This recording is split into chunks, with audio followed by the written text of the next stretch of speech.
Hello, I'm Marin Hurd, and I'm here with Carly, and she is a panelist during the South by Southwest Interactive Conference. And her panel is titled, Are Women Taken More Seriously on the Web? And she will be joined by 3 other women in her panel.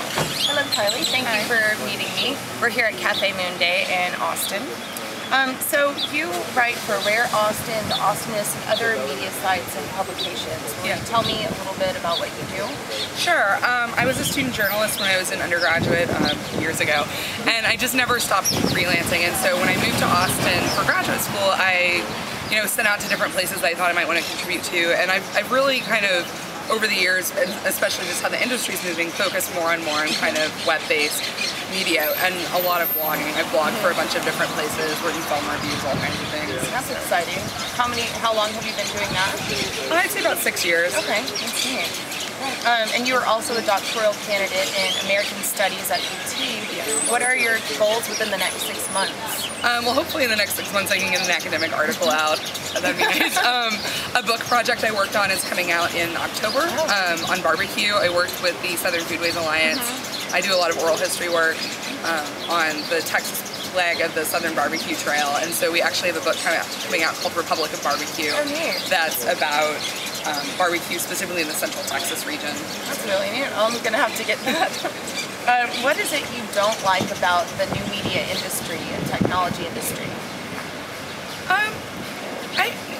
It's hard to characterize an entire industry. I mean, I think there's certainly places where things could be growing faster, and I think there's there are things I see that are happening that are great. I'm really interested in the work that nonprofits are doing and that businesses are doing with nonprofits. So organizations like Girl Start in Austin, there's several programs just in Austin, and I know there's many more nationally that really work with youth and children to kind of help build media literacy skills. And I think media literacy doesn't just mean the ability it's not just reading, it's being able to produce, and it's really great to see those kinds of things happening. I think we're seeing more and more tools where people would, my mother's finally really good with her email, and I think at the point that my mother is good with her email, we've kind of reached ubiquity. And so I think we're reaching a point where the industry's having to move more with kind of like everyday consumers, which I think it's interesting. We'll have to see what happens. What is a social networking tool that you utilize the most, like on a day-to-day basis? Actually, lately I actually use Facebook the most, which I didn't anticipate. I went to one of the universities that was in the pilot group for Facebook when they first started testing it. And so I've had a Facebook account for a really long time, and I actually I keep my profile page updated, but I never used it very much.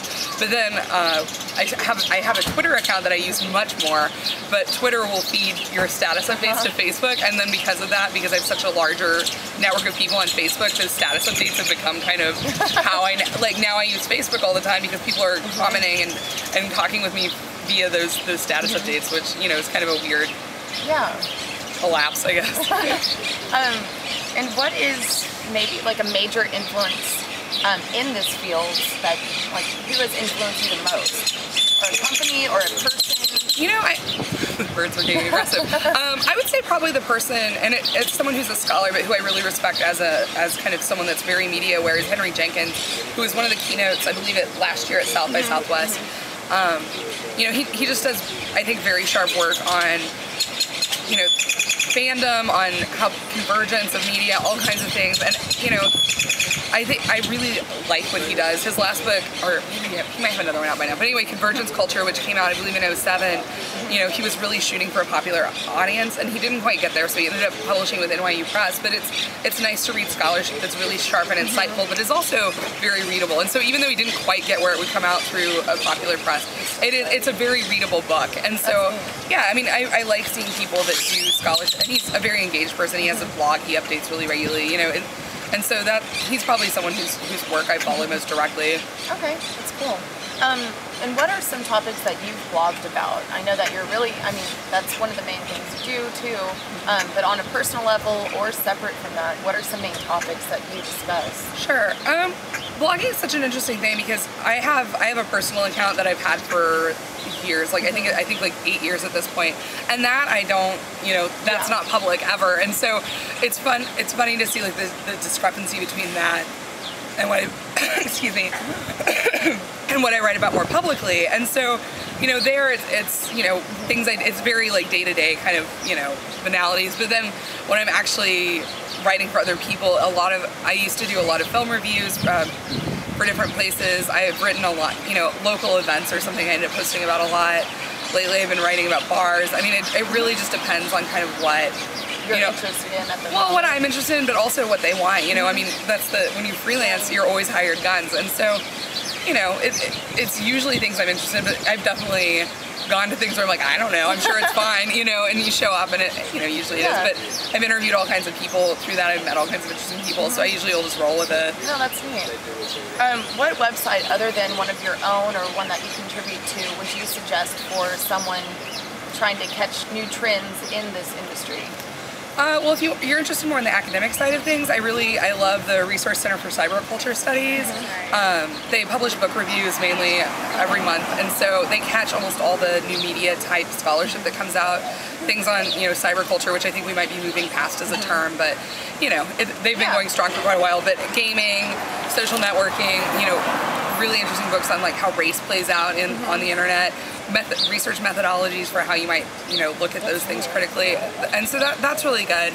I also follow Boing Boing like I think almost everyone does, and I'm not as diligent about reading up on it as I might be. But you know, I always think, especially the gadget part. I think if you're, you know, because we're looking for tools, right? Most people, I think, if you're not working in industry, you're looking for tools that you can use for your regular stuff or for the work you're already doing. And I think, you know, gadget sites are great for that. Just another way to multitask. Right. What is a panel that you're looking forward to at South by Southwest? Oh gosh, you know, it's funny. I can't think of the panel names off the top of my head. I knew Bruce Pennycook, who's a faculty member at the University of Texas in music. He's on a panel about kind of some experimental interfaces that they're working on. I'm really interested to see about that. It's not my field, but I'm always interested in kind of those creative technologies and things like that. There's definitely some people coming who I'm really interested to see, particularly people I knew when I was in Houston. Some folks that are involved with Caroline Collective are coming into town. A couple of them are on panels. So, you know, I follow people and then incidentally know what panels they're on. Yeah, no, that's oh gosh, and I think a couple of folks affiliated with Feministing are on a panel also, and so that should be good. Yeah.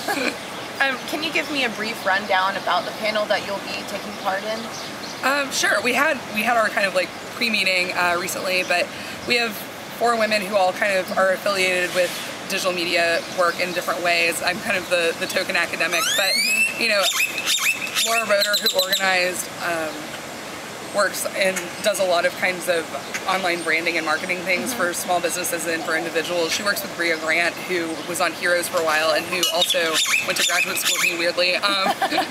So I'm glad she's doing well. She's a lovely person. But yeah, and so, you know, she's there. Karen Chu, who does a lot of writing about gaming and things like that. And then Lagitza, whose last name I cannot pronounce at all.